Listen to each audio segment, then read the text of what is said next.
Do you think the most painful aspect of betrayal is losing faith in others? No. What's more frightening is that you start losing faith in yourself. Have you ever realized that the most dangerous part of betrayal is not losing trust in someone else? It is the moment you begin to lose trust in yourself. The moment you start asking questions like, why didn't I see it sooner? Was I too naive? Can I even trust my own intuition anymore? And that is the moment something profound begins to change inside your brain.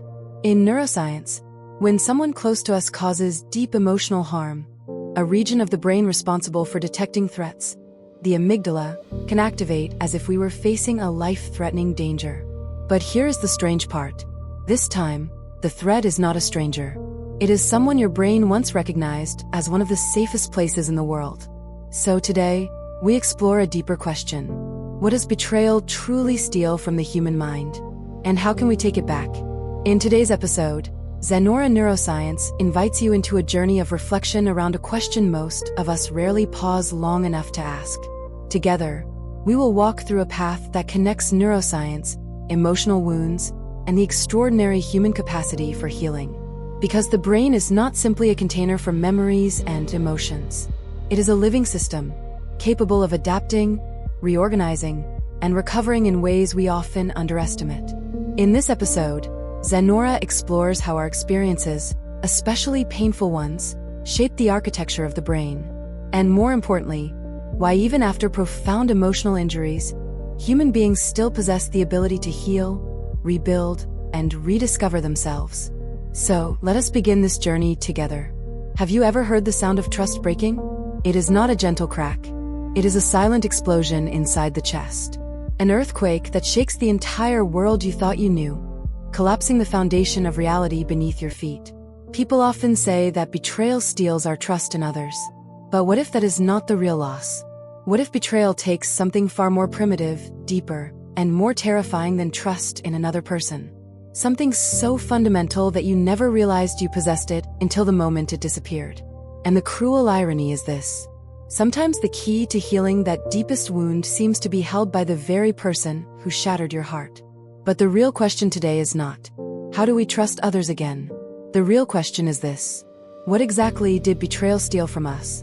And how do we forge a new key with our own hands when the old one is gone forever? Let us step into that journey. A journey through darkness in search of light. If you can, close your eyes for a moment. Do not remember the image. Remember the feeling. The chill running down your spine when the truth revealed itself. The sensation as if an invisible, freezing hand reached into your chest and squeezed the air out of your lungs. That is not just sadness. It is a systemic shock. Your body reacts before your mind can understand. Adrenaline surges. Your heart races. Your breathing becomes shallow and rapid. This is the classic fight or flight response. But the enemy standing before you wears a familiar face. Psychologists call this betrayal trauma. It is uniquely painful because the harm is caused by someone who is supposed to be a source of safety. A partner, a close friend, a family member. When the source of safety becomes the source of danger, the brain enters a state of profound overload. You see, the first problem is not, I can't trust them anymore. The first problem is, I can't trust my own perception anymore. Imagine your reality as a room filled with mirrors. Each mirror reflects something you believe to be true. He loves me. She would never hurt me. Family is the safest place in the world. Betrayal does not simply crack one mirror. It swings a hammer and shatters them all at once. And when you look at the thousands of shattered fragments, you no longer see a clear reflection. You see distorted versions of yourself, of the other person, and of the world. This is what betrayal truly steals. Not trust, but the coherence of reality itself. The world no longer follows the rules you believed in. The ground beneath you no longer feels solid. You begin to question everything. Your past. Were those words of love ever real? Your present. What am I actually seeing right now? Your future. How could I ever know what is real again? To protect you, the brain does something remarkably intelligent. It creates a guard. An inner sentinel constantly scanning the world for danger. This guard analyzes every facial expression, every tone of voice, every gesture, looking for the smallest sign of threat. A new friend compliments you. The guard whispers, "What do they want from you?" A promising opportunity appears. Careful. It might be a trap. Someone acts kindly. Don't believe it. It's probably just a mask. This guard was created to keep you safe. But if it grows too powerful, it can turn your soul into a fortress. A fortress where no one is allowed to enter. You survive, but you no longer truly live. You simply exist inside an endless war with ghosts from the past. So what is the first step toward healing? Forgiveness? Forgetting? No. The first step is reclaiming the right to tell your own story. The person who betrayed you often tries to rewrite your narrative through denial or manipulation. You're overreacting. I was only joking. That's not what really happened. These distortions attempt to steal your sense of reality. Your task now is to take back the pen. Write the story yourself. Speak it to someone you trust. Without judgment. Without decoration. Just the truth. I felt hurt. I felt disrespected. My emotions were real. Every time you validate your own experience, you glue another piece of the shattered mirror back together. Gradually, your reflection becomes clearer again. Earlier, we spoke about the key that the betrayer seems to hold. What is that key? An apology? Not necessarily. Apologies can be empty. I said sorry, didn't I? That is not a key. That is a door slamming shut. The real key is not a word. It is an act. An act of acknowledging the reality they broke. It is the ability to look into your eyes and say, what I did shattered your world.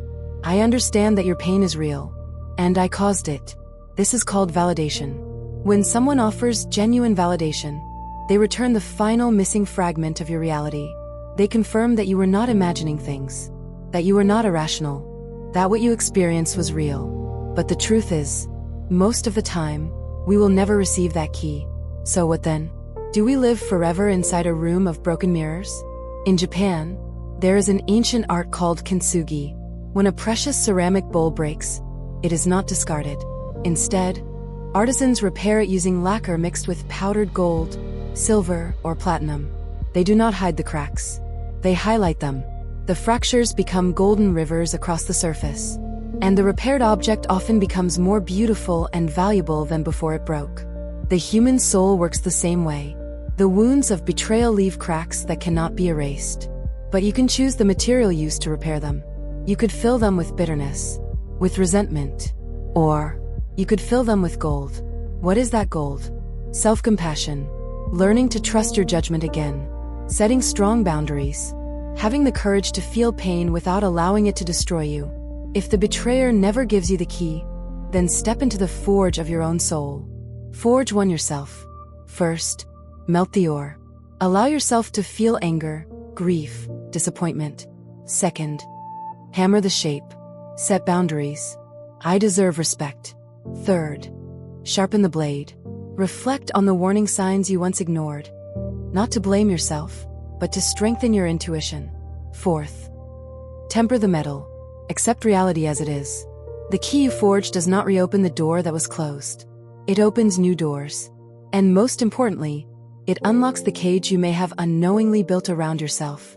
So we return to the question that began this episode. What does betrayal truly steal? It steals your sense of safety within your own reality. The belief that the world follows understandable rules and that those you love will not intentionally destroy you. Betrayal reveals that this certainty was partly an illusion. And how do we create a new key? By transforming pain into wisdom. By deciding that your truth, your emotions, and your values matter more than anyone else's denial. When you learn to validate your own pain, to comfort the wounded child within, to protect yourself with clear boundaries, you no longer need the key from the person who hurt you.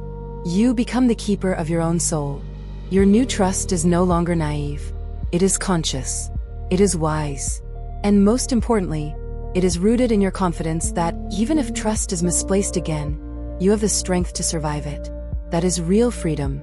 The journey of healing betrayal is never linear. There will be days when you feel you are moving backward. But neuroscience offers a beautiful truth. The human brain is not fixed. It can reorganize itself, rewire its neural pathways.